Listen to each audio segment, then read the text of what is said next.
This topic's one that everyone has an opinion on, and there are plenty of so-called experts out there who'd love to give you exact numbers or exact percentages of how much you need to invest each month. If you're anything like me, you've probably gone to one of these, a compound interest calculator online. Now if you haven't, definitely give it a try now, and put in how much you can invest each month. Give yourself plenty of time and a reasonable rate of return, and you'll most likely be pretty happy with what you see. So check this out here. If we say $200 a month invested, which is about $250, do that for 20 years and give ourselves an 8% return, we end up with over £117,000. Now, that's a really nice amount of cash, and most of it is actually gained from the interest. In fact, more than half is gains, and you've contributed £48,000. The problem is we're all different. Every one of our situations is unique, and there's no way that we can all afford to invest the same amount of money each month.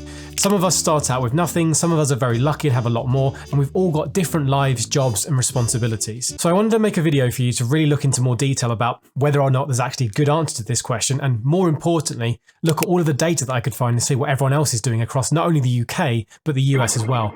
And I think you'll be both surprised and hopefully inspired at the same time. There's no doubt that it's more important than ever to have a grip on your personal finances. The world is being hit by huge amounts of inflation, central banks are trying to do their best to fight it with increasing interest rates, and even small finance YouTubers like me are getting emails from companies who want to promote some kind of business that helps you lock in your pasta prices for the next 2 years. Seriously, I'm not kidding, some kind of scheme to lock in the price of pasta. Back in the real world though, inflation does have a huge effect on people, and here in the UK, we've just seen a new 40-year high set at inflation at 9.1%. This means that when compared to this time last year, the basket of goods that are measured cost nearly 10% more than they used to. Now, it's no surprise that the biggest culprit pushing all of these prices up is energy and fuel. Everything is linked to this because, as you can imagine, all of the food you eat, stuff you buy, and even getting to work uses fuel to move it around, cook it, keep it cool, and so on.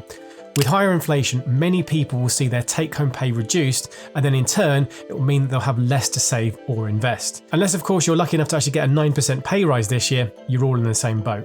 And things are pretty much the same in the US as well. Inflation is running wild, and the president has even taken a step to reduce the tax on gas prices for consumers for a short period with a tax holiday. Bring down the price you are charging at the pump to reflect the cost you are paying for the product. And there's almost nothing poor old Jerome Powell can do at the Federal Reserve. Increase interest rates too much and they'll plunge the country into recession, but not act fast enough, and inflation will just keep getting worse and worse. If you look at how this is affecting people, you see that both here in the UK and the US, savings rates are hitting some pretty low numbers. This is the amount of money that the average person has left after paying all of their bills and taxes. From the latest data here in the UK, we're sitting at 6.8%, and over the last 10 years or so, the average has been about 8%, meaning that we're spending more than we normally have. Some more new data is due in just a few weeks' time, so I'll keep an eye on this for you, but I do suspect it will continue to slide a bit further down. And over in the US, we're seeing a similar pattern where people used to be quite flush during the pandemic, having more money saved up because they had nothing to spend it on. Savings rates have come really far down and now sit at 4.4%, which is the lowest level we've seen since 2008. Now, I don't know about you, but this doesn't really tell us the whole story. It doesn't answer the question about how much we should actually be investing. So let's take a look at some more data. Looking into some more information from the Office of National Statistics here in the UK, we can see what the actual average monthly savings are that households have. There's two figures here. You've got the median and the average. So the median figure is much more useful because it's not skewed by ultra wealthy people, because it's exactly the amount halfway between the top and the bottom. Now, £180 is the amount that the median household has each month left, whereas the average is £450. That's a big difference between just those two, and this means that in any given year, we're looking at around £2,160 saved per year by median and £5,403 by average. Talking about not being mean and not being average, if you could do me a huge favour and hit the like button, it really helps out small channels like mine, and don't forget to comment below too. Anyway, back to the video.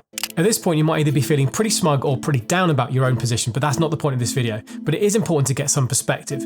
If you want to be even nosier, then here's the data from the average savings rate by age and where we should make our first major point. Here you'll see that the median savings rate for people up to the age of 34, which is just about where I fit into, is actually negative. And it's only once you get into your stride in your late 30s and 40s where most people have managed to save a bit more. You see why trying to say here's the amount you need to save each month is pretty useless? This bit makes sense when you consider that during these years, priorities for a lot of people is to get onto the housing ladder and save as much money for his deposit as possible. If we take a look at average house prices in the UK, we'll see that it's really tough to get that first leap on the market. The average price for the most up-to-date stats shows a cost of £281,000, and this is 12.4% higher than from the year before, meaning that your deposit of say 10%, which would needed to be about £25,000, now needs to be £28,000. So going back to the median household savings rate means that your entire £2,160 worth of savings won't even cover that difference anymore. There are massive regional differences, but either way, trying to suggest that someone invests, say, 10% of their income every month doesn't cut it here when you want to get on that housing ladder first. Aside from this, we know generally that if we do invest as early as possible, we're likely to see much better gains. The old saying that time in the market beats timing the market rings true. Going back to our example in the beginning, using $200 a month for 20 years at a rate of 8%, what if we added on 5 and 10 more years to this example?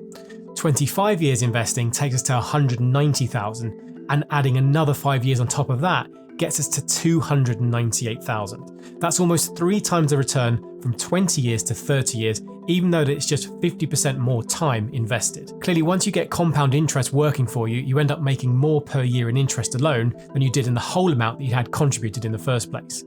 What examples like this show is that if we do start in our 30s and 40s, we've still got loads of time left to build up a solid investment pot, assuming that we want to retire in our 60s, but there's nothing stopping you from going as far as you want. Now, I know from my audience data that most of you watching fit into a couple of different categories. Firstly, you're all around the age where you want to actually get started investing, somewhere between 25 and 45-ish, and most of you have plenty of time left to make a huge difference. When deciding how much you want to invest, you need to consider a few different things, but most importantly, it comes down to your own personal situation and risk tolerance as well. One thing that I asked recently in a poll, which many of you responded to, so thanks for that, was asking how long you'd been invested for, and the overwhelming majority of you have only been doing this for just a couple of years. And let me say what a crazy couple of years we've just had. The biggest issue now, though, is I think for all of you, including me, is just making sure that we continue to be as consistent as much as we can. We might enter into a downturn where we see our portfolios heavily into the red. During times like these, we've got to remember why we're doing this in the first place and remind ourselves that it's worth putting the money to work now. Otherwise, my biggest worry is that a bad time in the market, like a recession for example, means that a lot of people sell everything and just give up. And then when the recovery comes, you'll come back in, but you'll have to pay a much higher price. As a reminder, the S&P 500, if we use that as our stock market measure, has returned investors on average 10% a year. That's over 100 years and reinvesting dividends. If we adjust for inflation, we still get a healthy 7.3% over that century. However, it's not a straight line up. We've had multiple crash years, wars, various crises, and crazy bull market runs. That average number of 10%, which everyone quotes, is just that, an average. In reality, the stock market is all over the place, so it's much better to expect returns to be a lot more volatile. If you take a look here, you can see all of the stock market returns from the S&P 500 from 1957. If I draw a line on to show 10%, you'll see that the returns of the market almost never hit that exact amount. They either go much higher, or in the event of the crashes we've had, much lower, and even for multiple years. So bringing it back to the question of how much you should really invest every month, really the truth is as much as you can, but more importantly, do it as often as you can, especially if we're talking about using index funds, which, again, based on another poll I did, most of you say that you use exclusively or make up part of your portfolio. If you want some rough guides, Senator Elizabeth Warren made this easy rule very popular back in the day. It's called the 50-30-20 rule. And the idea is that if you split up your after-tax income, you should aim to spend 50% on the stuff you need, so things like your rent, mortgage, and all of your bills, 30% for your wants, so eating out, holidays, presents, etc. And then the final 20% is for savings and investments. That includes putting money to the side for an emergency fund and then using savings accounts, and for us Brits it means using our ISA accounts to protect our investments from any taxes. However, didn't we just see that the US savings rate is only 4.4% right now, and the UK we're slightly ahead at 6.8%? I think rules like this, while they kind of can be helpful, they fail to acknowledge that real life just gets in the way. Another rule which is kind of helpful but not helpful at the same time is that 4% rule, which basically says that in our retirement we need to have a big enough amount in our portfolio or cash or whatever we've got that would allow us to withdraw 4% each year. So if we work backwards from this, we would multiply what we want to live on per year and times it by 20. So if you want 20k a year right now, you'd need a pot of £400,000. That's quite a lot and way out of scope for most people. If we look at the data again, you'll see that even on average, most people don't have a financial wealth anywhere near that number. Clearly, The most important factor to make a lot of money in investing is going to be how much you can contribute and for how long you're able to sustain it for. But I really can't see a percentage figure being useful for anyone unless you're just trying to compare yourself to other people. One thing that is true though, and something worth speaking about now, is that how much you save is much more important than how much you actually make. Just because you make 100k a year doesn't mean that you'll actually end up with a nice investment portfolio. In fact, you could even end up being more poorer than someone who is actually a lot more careful. Once your income creeps up higher, as you get better in your career, if you keep increasing your spending, then you actually won't end up in a place any better than when you started. Now, I'm speaking from experience on this one, and I can safely say that I've got that out of my system now, at least mostly. If you want an easy rule, then some of the best advice I've read is this, and this is from J.L. Collins' book, A Simple Path to Wealth.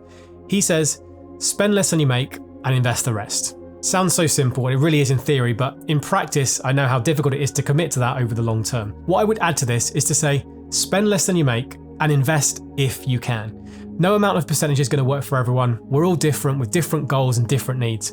Some of us will be happy with lower returns, and some of us will be more aggressive and sleep soundly at night, even though we're all in a hype stock. Once again, the key is simple, but doing it's harder. But the longer you do it, the easier it becomes, and investing each month, each week, or however you're able to invest becomes as easy as paying your gas bill or your mortgage. Count yourself lucky if you're able to invest in the first place, as you've made it past the hard bit. Now the rest is up to you. Thanks as always for watching. Please don't forget to leave me a like on the way out, subscribe for many more, and as always, happy investing.